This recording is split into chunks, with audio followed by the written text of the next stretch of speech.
এখন ইষ্ট প্রসঙ্গ করার জন্য আহ্বান জানাই শ্রদ্ধেয় হিরণময় শাহ দাদাকে। বিষয় ইষ্টভীতি। জয় গুরু হিরণময় দা, জয় গুরু। জয় গুরু, শ্রদ্ধেয় মা, জয় গুরু। 9:30।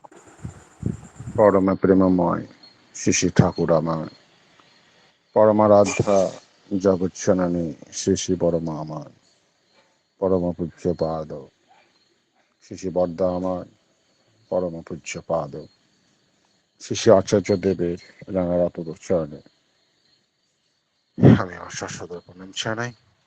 পূজনীয় নবীন দাদা সহ ইষ্টগুরু পরিবারের প্রতি প্রত্যেককে রাঙারাত চরণে আমি আমার শাশ্বত প্রণাম জানাই।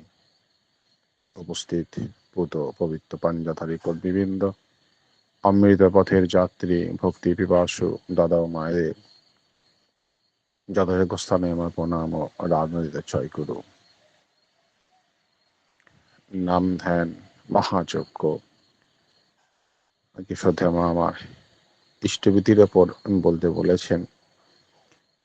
প্রথমেই এই মুহূর্তে যেটা সব থেকে আমাদের যে লেটেস্ট ইষ্ট নির্দেশ দেওঘর থেকে এসেছেন, আমরা সকলে অবগত যে আমাদের প্রত্যেকের ফ্যামিলি কোডের সাথে প্যান এবং আধার উভয়ই লিঙ্ক করে নেওয়া। তো আশা করি আমরা সেটা করেছি। নবীন দাদা বৃহস্পতিবার আগামী কালের মধ্যেই কাজটা করতে বলেছেন। তারপরে জানি না যে পোর্টাল খোলা থাকবে কিনা, নাকি আবার ফিলান্তবে দিয়ে হয়তো লাইন দিয়ে করতে হবে, সেটা কিছু জানা নেই। তো অবশ্যই আমরা আগে নিজে নিজে যে ফ্যামিলি কোড আছে তার সাথে আমরা লিঙ্কটা করে ফেলবো, এবং পার্শ্ববর্তী যারা আছেন তারাও করেছে কিনা আমরা খোঁজ খবরটা নেব, কারণ এটাও তো ডিপিএক্সের মধ্যে একটা পড়ছে।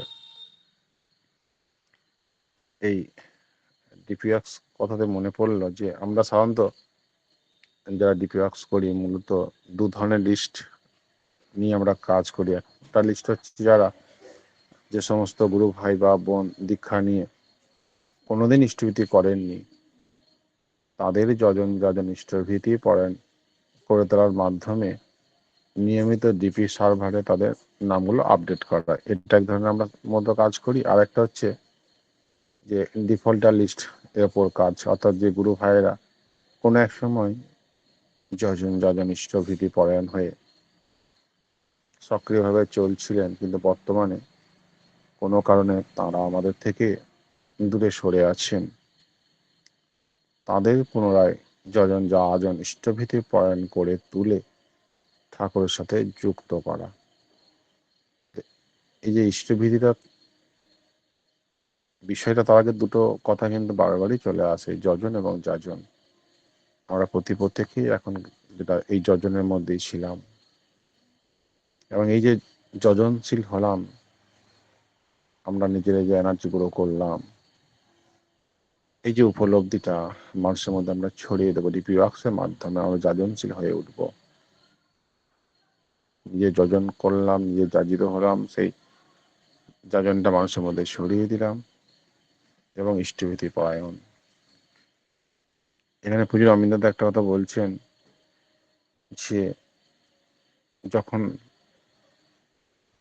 আমরা এগুলো কাজ করতে ফিল্ডে যাব, সেই কাজ করতে গেলে যদি কোনো ব্যক্তি, কোনো পাঞ্জাধারী কর্মী, ডিস্ট্রিক্ট অ্যাডমিন বা ফিল্ড ওয়ার্কার এদেরকে কেউ কোনো অর্ঘ্য দিয়ে জমা করতে অনুরোধ করেন, অনেকে তো করে যারা ডিপিওয়াক্সের সঙ্গে যেহেতু তারা জানেন, অনেকেই বলে যে আমাদের কাছে দীর্ঘদিন ইষ্টভীতি জমা আছে, একটু এই অর্ঘ্য জমা করে দেবেন বা নিয়ে যান।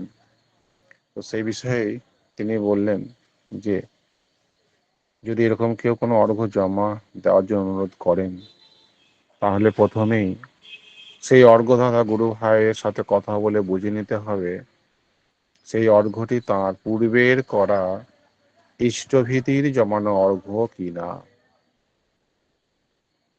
যদি পূর্বের করা ইষ্টভীতির অর্ঘ্য হয়, সেক্ষেত্রে যদি সেই অর্ঘ্যদাতা গুরু ভাই বা বোন সংকল্প নেন যে তিনি এখন থেকে নিয়মিত ইষ্টভীতি করবেন এবং 30 দিন অন্তর তা ইষ্টস্থানে পাঠাবেন, একমাত্র তখনই সেই পাঞ্জাধারী কর্মী বা ডিস্ট্রিক্ট অ্যাডমিন বা ফিল্ড ওয়ার্কার সেই অর্ঘ্য নিয়ে এসে সৎসং ফিলান্থ্রপিতে জমা করে ওই ব্যক্তির নাম ডিপির সার্ভারে আপডেট করবেন।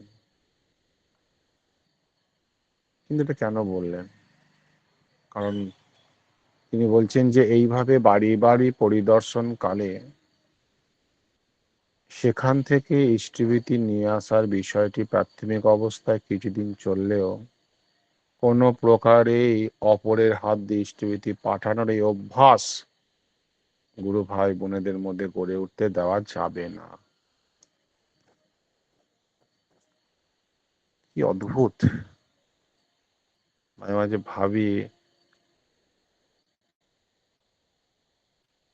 একটা কথা আছে না, ভাবতে গেলে কুল পাবে না, সত্যি কুল পায় না।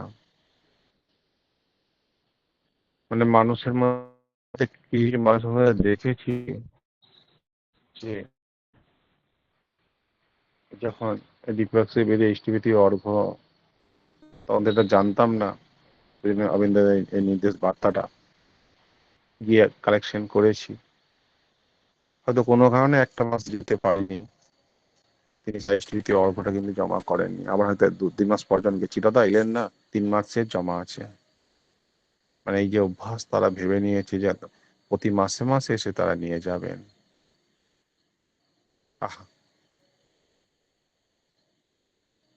অবিন দাদা এই জায়গাটিতে একটু নাড়িয়ে দিলেন, বলছে এটা করা যাবে না।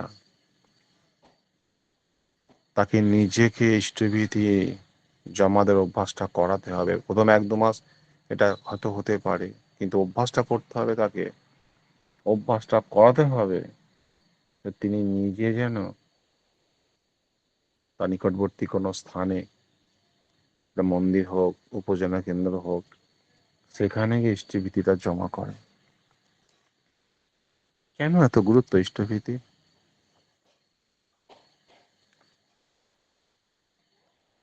ঋত্বিক আচার্য, কৃষ্ণভূষণ ভট্টাচার্য এই ইষ্টভীতি নিয়ে প্রিয়প্রভাত ঠাকুরকে কিছু প্রশ্ন করেছিলেন। বিষয়টি যখন আমি নজরে আমার এলো, দেখলাম, পড়লাম, আমি কিছু কিছু লিঙ্কে চেষ্টা করেছি তুলে ধরার। আমার অদ্ভুত লেগেছে এবং ভীষণ মনে হয়েছে এটা গুরুত্বপূর্ণ, প্রত্যেকের এটা জেনে রাখা উচিত। ঠাকুর আমার ইষ্টভীতির উপর কেন এত গুরুত্ব দিয়েছে, এবং যত ভালো ইষ্টভীতির মধ্যে যত গন্ডগোল ইষ্টভীতির মধ্যে।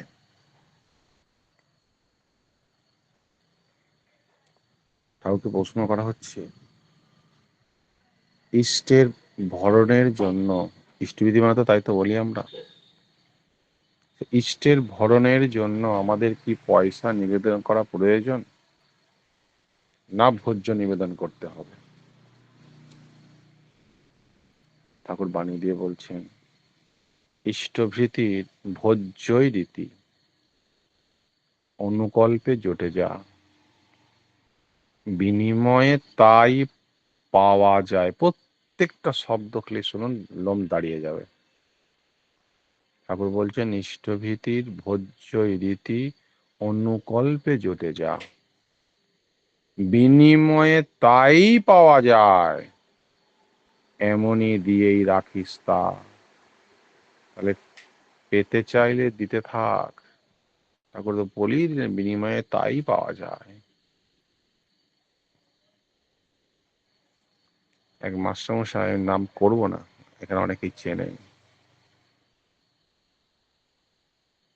ইষ্টভীতির তার সামান্যতম গলদ ঠিক সময়ে না পাঠানো, ঠাকুর বলেছেন 30 দিনে পাঠানো। এক স্কুলে হেডমাস্টার মশাই, তিনি ঠিক মতো ইষ্টভৃতি পরায়ণ হয়েও তার যে গাফিলতি,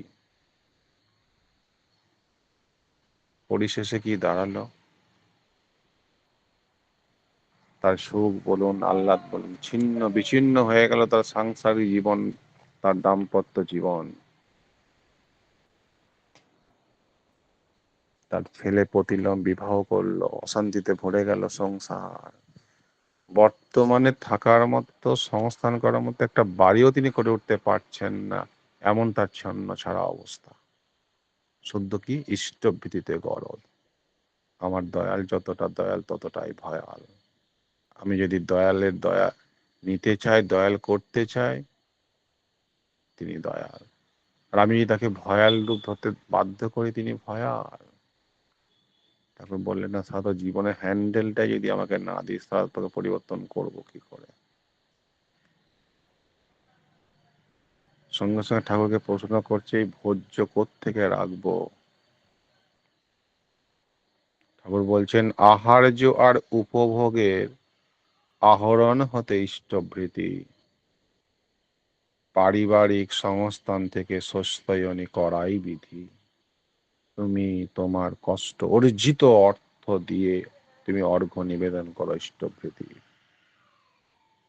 তোমার আহার্য আর উপভোগ জন্য যে তুমি আহরণ করছো, সেখান থেকে ইষ্টভৃতি করো। সঙ্গে সঙ্গে প্রশ্ন করা হচ্ছে যে আহার্য আর উপভোগের আহরণ থেকে ইষ্টভৃতি করতে হবে, এটা তো নয় বুঝলাম ঠাকুর, কিন্তু এই ইষ্টভৃতির পরিমাণ কতটা হওয়া প্রয়োজন? ঠাকুর বলছেন, দৈনন্দিন আহার যেমন, ইষ্টভৃতি রাখিস তেমন। এইটাই জানিস নেহাত কম, এরও কমে কি নয় বিষম? পারলে কমে যাসি না, কপটব্রতী হোসি না। আমার ক্ষমতা আছে, কিন্তু আমি ইষ্টভৃতি অর্ঘ্যটার পরিমাণটা আমি বাড়ালাম না। ঠাকুর যে এর এই কপটা তো তুই করিস না।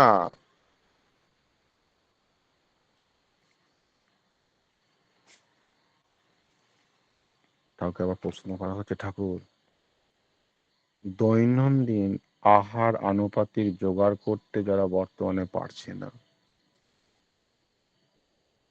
আমি মাঝে মাঝে ভাবি, এই যে প্রশ্নগুলো উনি করেছেন, এই আজকে দিনে কত বছর পর, এটা কি প্রাসঙ্গিকতা, ডিপি ওয়ার্কসে গিয়ে হুবহু এই প্রশ্নগুলো আমরা সম্মুখীন হয়। ঠাকুর কি করে জানতেন? মানে বোকার মতো অনেক সময় প্রশ্ন আমাদের এসে যায় না, তিনি আবার কি না জানেন? এই এতদিন পর এরকম ডিপি ওয়ার্ক শুরু হবে, ঠাকুর জানে আমার সন্তানরা বাড়ি বাড়ি যাবে, গিয়ে এই প্রশ্নগুলোই সম্মুখীন হবে। তিনি কৃষ্ণপ্রসন্ন ভট্টাচার্যের মুখ দিয়ে প্রশ্নগুলো করিয়ে নিয়েছেন। এই সেম প্রশ্ন অনেকেই বলে, বাবা দিন চালাতেই ঠিকঠাক পেরে উঠছি না গো, আবার ইষ্টভৃতি। আহ ঠিক এই প্রশ্নটাই যেন, যে দৈনন্দিন আহার আনুপাতিক জোগাড় করতে যারা বর্তমানে পারছে না, তাদের তো অদূর ভবিষ্যতে এই আহার অনুপাতিক ইষ্টভৃতি করতে হবে, এটা নিয়ম। তাহলে বর্তমানে তারা অন্তত কতটুকু করা চাই?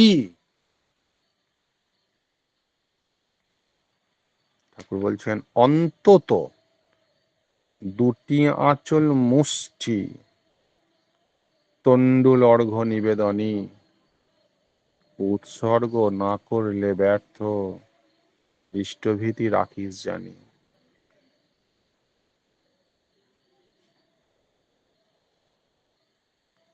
তাদের ক্ষমতা নাই অন্তত পক্ষে এই দুটি আঁচল মুষ্টি যেন অর্ঘ্য অবশ্যই নিবেদন হয়। এটা যদি না করি, তারা বলছে আমাদের উৎসর্গ করা যে ব্যর্থ হয়ে যায়। কেন এই ইষ্টভীতিকে এত গুরুত্ব দেওয়া হয়েছে?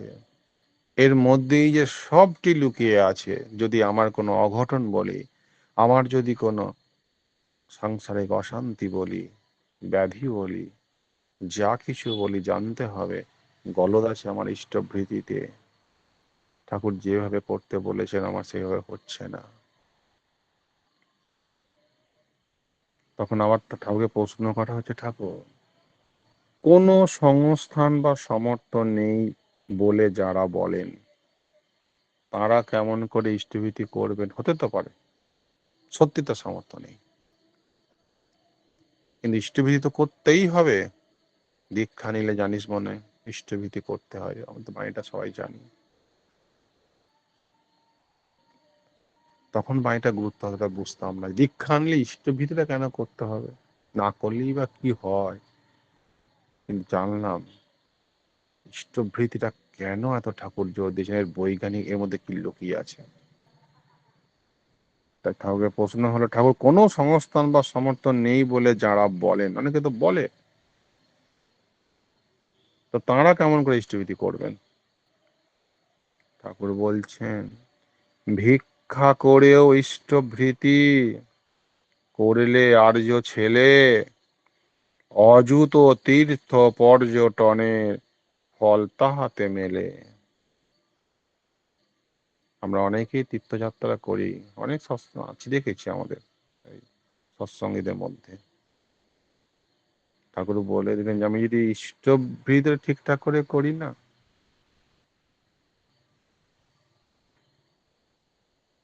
এই যে তীর্থ পর্যটনে আমরা যাই, তার ফল কিন্তু এর মধ্যে লুকিয়ে আছে, কোথাও যাওয়ার দরকারটি নেই। সেই বাণীটা আবার জীবননাথকে ফেলে জগন্নাথকে দেখতে গেলি, জানি সবাই গেল, সব বলে দিয়েছেন, মানি আর কি করে। ঠাকুর এই জায়গায় একবার বললেন, যখন তোরা তোদের ইষ্টের ওপর ভরসা না রেখে দেখি অন্য কিছুর ওপর ভরসা করিস, ইষ্ট তখন লজ্জায় দূরে দাঁড়িয়ে মানে অভিমানে হাসে। কতটা দুঃখ ভরা, দরদ ভরা কথা ঠাকুরের বলেন তো।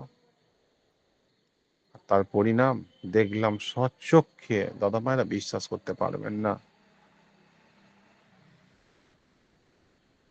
নাম করা যাবে না, আমাদের এখানেই লোকালে এক গুরু ভাই, তিনি সাংসারিক শান্তির জন্য এক তান্ত্রিককে নিয়ে এসে যজ্ঞ করালেন।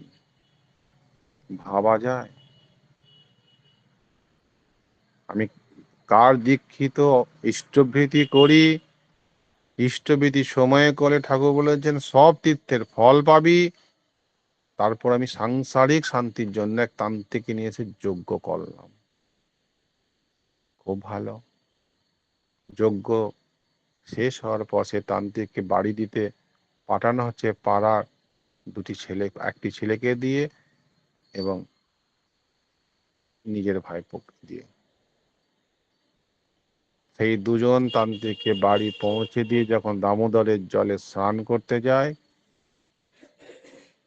তার মধ্যে একটি ছেলে স্নান করতে গিয়ে সাঁতার জানে না, অথচ স্নান করতে গিয়ে জলে তলিয়ে যায়, সেখানে তার সলিল সমাধি ঘটে।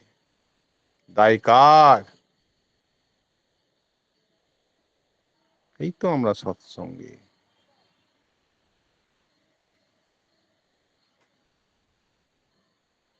পূজনীয় অবিন দাদার খুব প্রিয় ছেলে ছিল, ছেলেটি, তাকে গাবলু বলে ডাকতেন। ঘটনাটা শোনার পর একটা দীর্ঘ নিঃশ্বাস ফেললেন। মানেটা কিন্তু আমরা বুঝেছিলাম, এই দীর্ঘ নিঃশ্বাসটা কেন? রে হতভাগা তোরা, তোরা কেন নিজের ভুলগুলো করিস রে? মুখে তো কিছু বললেন না, চোখের ভাষা তাই ছিল। শুধু নির্দেশ দিলেন, তোরা নিয়মিত করে ওই বাড়িতে যাবি, খোঁজ খবরটা রাখবি। আমরা যদি আমাদের গর্তটা খুঁড়ি, তারা কি করেন বলেন তো?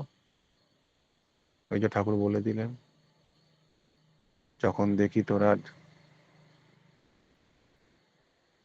ইষ্টকে বাদ দিয়ে অন্য কারো প্রতি বিশ্বাস রাখিস, তখন তিনি আড়ালে থেকে দুঃখ করা, অট্টহাস্য করা ছাড়া কোনো উপায় যে থাকে না। ইষ্টের চেয়ে কেউ হলে আপন, ছিন্ন ভিন্ন তার জীবন। ঠাকুর বললেন, ভিক্ষা করেও ইষ্টভীতি করলে আর্য ছেলে, অযুত তীর্থ পর্যটনের ফল তাহাতে মেলে।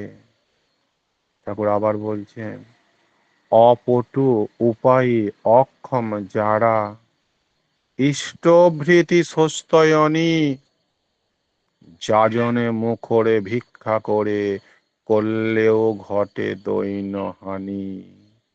দেখেন ঠাকুর ডিপিওক্স কবে কবতা বলেছেন। ডিপিওক্স করলে কি হয় দেখুন, ঠাকুর বলে দিলেন যে যারা অপটু, যারা উপায় অক্ষম, সে ইষ্টভীতি স্বস্তানি যদি যাজন মুখর হয়ে ভিক্ষা করে, কিছু নাই কিন্তু সে যাজন মুখর হয়ে আছে, যাজন মুখর হয়ে সে ভিক্ষা করছে, এতে করলে তার দৈন্য হানি ঘটে। ঠাকুর বলে দিয়েছেন কিন্তু ডিপিওক্স করলে আমার কি হবে, আর এই যাজন মুখর হয়ে যদি আমি ভিক্ষাটা করি তাহলে আমার কি হবে। তখন প্রশ্ন করা হচ্ছে, আচ্ছা যাজন মুখর ভিক্ষাটা কি? আর ভিক্ষা জিনিসটাই তো একটা কেমন হেয়, শুনতে কেমন লাগে, ওতে তো মানুষকে পঙ্গু করে দেয়। সত্যি বাস্তব কথা, কিছু কিছু ভিখারির সঙ্গে কথা মানে হয় মাঝে মাঝে, বাবা গো দাদা মায়েরা কি বলবো আপনাদের, ইনকাম কত গো, তার যদি ধরুন বিনা পারিশ্রমিকে হাত পাতলি যদি তারাতে ইনকাম হয়, তা সে তো পঙ্গু হবেই, সে খাটতে যাবে কেন? আর দেখেন কবে প্রশ্নটা করেছে ঠাকুরকে, যে ঠাকুর ভিক্ষা জিনিসটা কেমন, ওটা তো মানুষকে পঙ্গু করে দেয়। ঠাকুর বলছেন, ভিক্ষাই জানিস উচ্চেতন, করতে হবে দাতার মন। রাখবি নজর কেমন করে, আসবে রে তার উপকারে। ইষ্টার্থ ভিক্ষায় রাজবিধি, নয়তো ভিক্ষায় দৈন্য ব্যাধি। ইষ্ট স্বার্থের জন্য যদি ভিক্ষা করি সেটা আমার রাজভিক্ষায় পরিণত হবে, আর যদি সেটা আত্মস্বার্থে ভিক্ষা হয়ে যায়, তোমার দৈন্য ব্যাধি কেউ ঘোচাতে পারবে না, ঠাকুর পরিষ্কার বলে দিয়েছে। তাই আমাদের কিন্তু খুব হুঁশিয়ারি সাবধানের সঙ্গে আমরা যারা ইষ্টের কাজে যুক্ত আছি, যারা আমরা বিভিন্ন কাজে বেরোই, যারা অর্ঘ্য আমরা সংগ্রহ করি, কোন পারপাসে অর্ঘ্যটা সংগ্রহ করছি এটা যেন আমাদের সচেতন থাকা উচিত। যে পারপাসের জন্য অর্ঘ্যটা নিচ্ছি, খরচা সেই পারপাসেই করতে হবে। একটু এদিক ওদিক হলে কিন্তু তার ফল আমাকেই ভোগ করতে হবে। আমরা বলি না অনেক সময় কিছু হয়ে গেলে যে এ তো এত ইষ্ট প্রাণ, এত কিছু করে তারপরে এরকম অঘটন ঘটলো কেন? ঠাকুর বলে দিয়েছেন তো কি করে কেন ঘটছে, কেন ঘটবে, দায়ী তো আমি। আমি যদি ঠিকঠাক করে না চলি, তার তো সোজা না ধর্মের জীবনটা আবার খুব সোজা। ঠাকুর আবার বানিয়ে দিচ্ছেন, ইষ্টভৃতি সস্তয়নের, ভিক্ষা করতে হলেই বুঝিস, যাজন সেবায় ভিক্ষাদাতায় করতে পূরণ হয়ই জানিস। আহ, আবার ঠাকুর প্রশ্ন করা হলো, ঠাকুর নিজের সবটা চলে অথচ ইষ্টভৃতি বেলায় ভিক্ষা করে? দেখেন তো প্রশ্ন, এমনিতে কোনো অভাব নেই, যখন ইষ্টবিধি কথা আসে তখনই নাকি তার অভাব হচ্ছে। তাহলে যদি নিজের সবটা চলে যাচ্ছে অথচ ইষ্টবিধি বেলায় ভিক্ষা করছে, তাহলে ঠাকুর বলছেন, আহার উপভোগে আহরণ করে ইষ্টের বেলায় ভিক্ষা। আহার উপভোগে আহরণ করে, সেখানে কোনো কিছু অভাব নেই, কিন্তু ইষ্টের বেলায় ভিক্ষা, সেবা বিমুখ ভিক্ষাজীবী, এমনই তাদের শিক্ষা। সেই ভিক্ষাটা কিন্তু সেবা দিয়ে হচ্ছে না, সেবা বিমুখ ভিক্ষা। আবার বলছেন, সামর্থ্যে করি অপলাপ, কর্মে অলস পর ভুক, ঠকিয়ে পাবার ফন্দি বাজি, পটুতাতেই মারতে তো। সামর্থ্য আছে কিন্তু সে কর্মে অলস, সে পরের ওপর নির্ভরশীল, ভিক্ষার উপর নির্ভরশীল। এইভাবে সে কাকে ঠকাচ্ছে? নিজেই ঠকছে। আবার ঠাকুর বলছেন, পারগতায় ফাঁকি দিয়ে ইষ্টভীতি সস্তয়নীর, পন্থা তাক্থেও ভিক্ষা করা, খোরাকোটা দৈন্য ব্যাধির। আহ, বলে দিলেন ঠাকুর যে আমি আমার পারগত আমি আছি, আমার তো সেইটাকে ফাঁকি দিয়ে আমি ইষ্টভীতি সস্তয়নীর জন্য আমি ভিক্ষা করতে যাচ্ছি। ঠাকুর বলে, ওইটা তোমার কিসের খোরাক হলো? ওইটা তুমি তোমার আরো দৈন্য ব্যাধি এর খোরাকটা তুমি করলে। তখন প্রশ্ন করছে আবার যে একজনের কিছু নেই, সেও যদি নিজের চেষ্টাকে না বাড়িয়ে শুধু ভিক্ষার উপর নির্ভর করে, তাহলে কি হবে? তখন ঠাকুর বলে দিলেন, সামর্থ্যের করে অপলাপ, করলে ভিক্ষা হয় রে পাপ। দেখেন, সামর্থ্য আছে, সেটাকে আমি কাজে না লাগিয়ে আমি ভিক্ষা করতে গেলাম। ঠাকুর বলছেন, সামর্থ্যের করে অপলাপ, করলে ভিক্ষা হয় রে পাপ। ইষ্টভৃতি ভিক্ষা করা, হীন সামর্থ্যের এই তো ধারা। বলছে তুমি তুমি সামর্থ্য বাড়াও তো অর্জন করার জন্য, সেটাকে না করে আমি ভিক্ষাবৃত্তি অবলম্বন করতে যাই, সেটা মহাপাপ। এতে তুমি তোমার সমর্থনটাকে আরো নিচের দিকে নিয়ে চলে যাচ্ছ।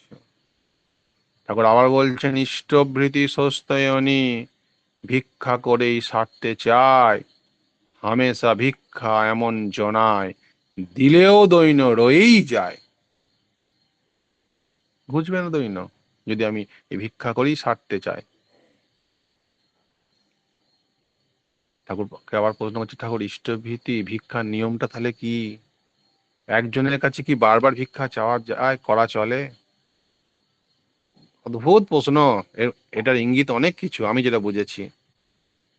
ঠাকুর বলছেন, ইষ্টভৃতি সস্তায়নী, ভিক্ষাই করতে হয় যাদের, আঁচলে মুষ্টির অধিক তন্ডুল, ভিক্ষা নিতে নাইকো তাদের।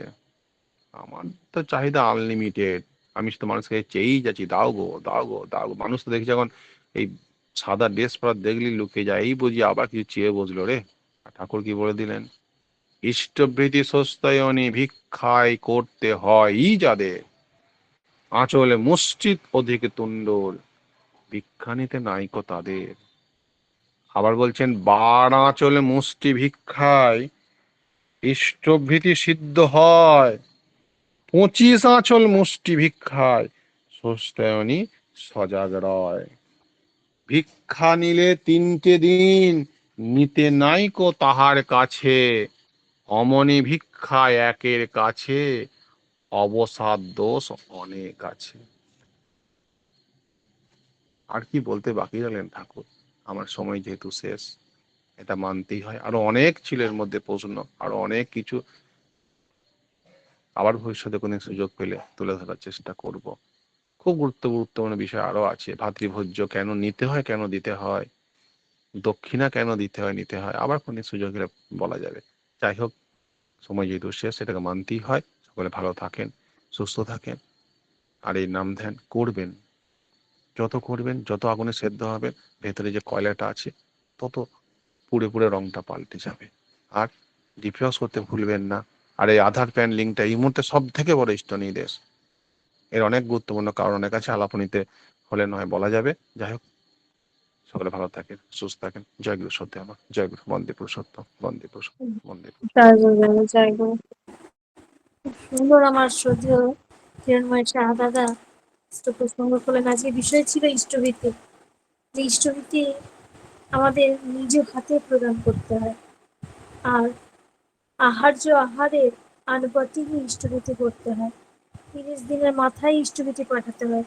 ইষ্টভীতি না করলে অনেক বিপদ আপদ নিয়ে আসে জীবনে। ইষ্টের চেয়ে অন্য কেউ আপন হলে ছিন্ন ভিন্ন তার জীবন হয়। অসমর্থ হলে ভিক্ষা করেও ইষ্টভীতি করতে হয়। আর যদি পারগতা থেকেও যদি ভিক্ষা করি, তাহলে সেটা মহাপাপ করা হয়। আর দিব্য অর্বের কথা বললেন, তারপরে আমাদের নাম ধ্যানের কথা বললেন।